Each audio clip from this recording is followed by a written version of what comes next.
नमस्ते। राष्ट्रभाषा revision class एसे पाकला। इस कविता के रचयिता सुमित्रानंद पंत है। इन पोयमोड पोएट सुमित्रानंद पंत अब आपका जन्म हिमालय के पास अल्मोड़ में सन 1967 में हुआ। அவருடைய பர்த் அல்மோடா அப்படின்ற ஒரு பிளேஸில் அது எங்கே இருக்குது, हिमालय नियर बाई இருக்குது அப்படின்னு சொல்கிறாங்க.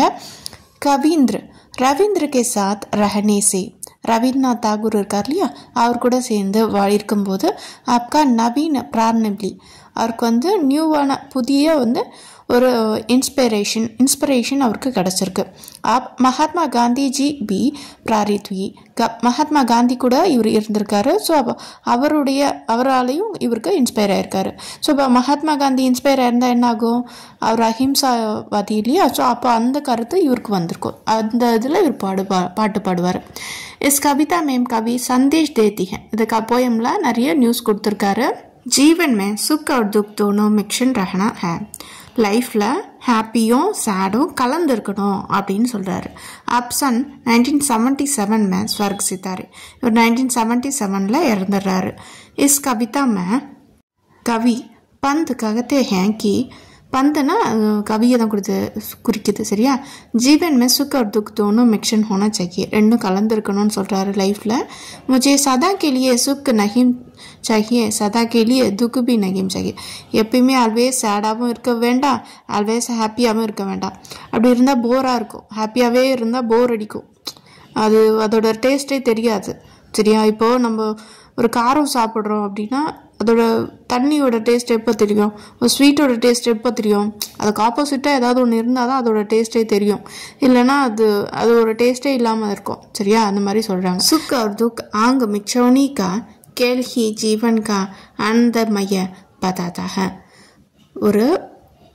ஒரு கேம் மாதிரி சுகமும் துக்கமும் ஹாப்பினஸும் சாரோவும் நம்மள லைஃப்பை வந்து ஈக்குவலாக கொண்டு போகும் மறைஞ்சு வர்றதுனால. सुख और दुख का मिलना मधुर होना चाहिए तभी जीवन परिपूर्ण होता है.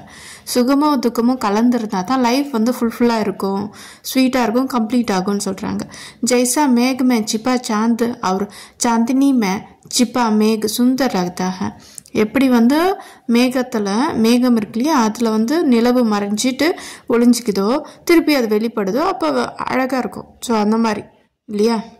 उसी तरह दुख सुख का खेल जीवन का सुंदर बना सकता है. लाइफ வந்து ஹாப்பியாக கொண்டு போகும். ஏ பகவான் एक संसार ना अधिक दुख से पीड़ित हो ना अधिक सुख से अलसी बने. இந்த கடவுள்கிட்ட வேண்டது என்னன்னா ரொம்பவும் கம்ஃபர்ட்டாக இருந்துட்டாலும் அது கஷ்டம், ரொம்ப துக்கமாக கஷ்டத்தை அனுபவிச்சாலும் அதுவும் கஷ்டமாக தான் இருக்கும்.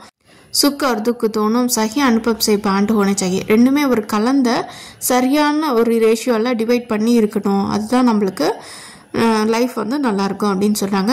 जीवन में लगातार केवल दुख या केवल सुख दोनों दर्द देते हैं. லைஃப்பில் வந்து ஹாப்பியாக இருக்கிறதும் சேடாக இருக்கிறதும் போத்தும் வந்து கஷ்டத்தை தான் கொடுக்கும். தர்த்துனா பெயினை தான் கொடுக்கும். எப்பயும் ஹாப்பியாக இருந்தால் கஷ்டமாக தான் இருக்கும், எப்பயும் துக்கமாக இருந்தாலும் கஷ்டமாக தான் இருக்கும். जैसे दिन रात आते जाते वैसे सुख और दुख जीवन में आने चाहिए. எப்படி இரவும் பகலும் மாறி மாறி வருதோ அந்த மாதிரி ரெண்டும் மாறி மாறி வந்தால் தான் நல்லா இருக்கும், வேணும் அப்படின்னு சொல்கிறாரு. इनसे जीवन जाकर और सोकर அனுபவம் பிராப்த் கர்த்தா है. லைஃப்பில் வந்து நடக்கிறதுக்கும் ரெஸ்ட் எடுக்கிறதுக்கும் நம்ம என்ன பண்ணியிருக்கோம், எக்ஸ்பீரியன்ஸ் பண்ணியிருக்கோம்.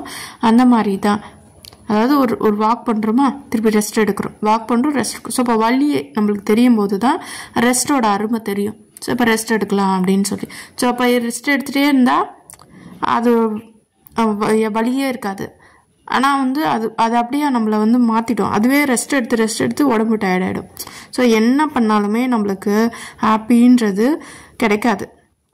ஹாப்பியும் சேடும் மாறி மாறி வரும்போது தான் ஹாப்பி எவ்வளோ நல்லாயிருக்கும், சேடுன்னு எவ்வளோ நல்லாயிருக்கும்ன்றதை நம்மளால் புரிஞ்சுக்க முடியும். உஷா சாயங்கால் கமல்னா சுந்தர் ஹோத்தா है.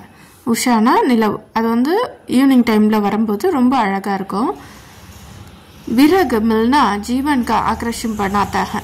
விரக் அப்படின்னா பிரியறது, மில்னா அப்படின்னா சேர்றது. பிரிஞ்சவங்க சேரும்போது தான் அவங்களோட அட்ராக்டிவ் வந்து அஃபெக்ஷனும் அதிகமாக இருக்கும் பிரிஞ்சவங்க சேரும்போது. அந்த மாதிரி அர்ஷ் அங்சுகா மிக்ஷன் ஜீவன்கோ சர்தார் बनाता है हर्षना சிரிப்பும் கண்ணீரும் கலந்தாதான் லைஃப் வந்து ஒரு மீனிங்ஃபுல்லா இருக்கும்னு சொல்றாங்க सुख और दुख का मिश्रण से मनुष्य का पूर्ण बनाता है சுகமும் துக்கமும் கலந்திருந்தாதான் லைஃப் வந்து ஒரு ஃபுல்ஃபில்லான ஒரு லைஃபா ஹியூமனுக்கு கிடைக்கும் கம்ப்ளீட்டான ஒரு லைஃப் கிடைக்கும் அப்படின்னு சொல்றாங்க